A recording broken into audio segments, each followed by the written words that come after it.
జై శ్రీరామ్. ఆ హనుమంతుడు ఆకాశాన్ని మృంగివేస్తున్నట్లుగాను, చంద్రుని ఒరుసుకుని పోతున్నట్లుగాను, నక్షత్రాలతో సూర్యమండలములతోనూ ఉన్న ఆకాశాన్ని ఈడ్చుకుని పోతున్నట్లుగాను, రథ మేఘ సమూహాన్ని లాక్కుని పోతున్నట్లుగాను ఆకాశంలో పోతున్నాడు.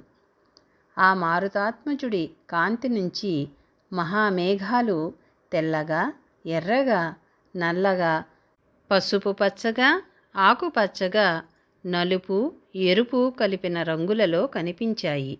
మాటిమాటికి మేఘాలలోకి పోతూ మళ్ళీ మళ్ళీ బయటకు వస్తూ మేఘాలు కప్పుకొని పోతూ ఉన్న చంద్రుని మాదిరిగా హనుమంతుడు అగుపించాడు.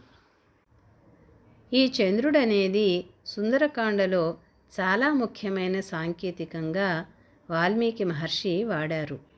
ప్రతిసారి హనుమంతుని చంద్రునితో పోలుస్తారు.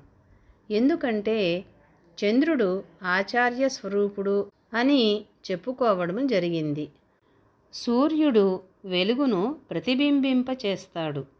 అలాగే దైవము యొక్క తత్వమును సద్గురువు తన నుండి ప్రతిబింబింపచేస్తాడు.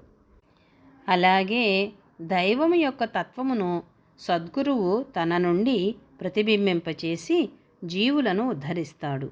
కాబట్టి చంద్రుని మాదిరిగా వెళ్ళిపోతున్నాడని చెబుతున్నారు. మొదట్లో చాలాసార్లు హనుమంతుణ్ణి ఈ విధముగా చంద్రునితో పోల్చి బాగా చూపిస్తారు. జై శ్రీరామ్.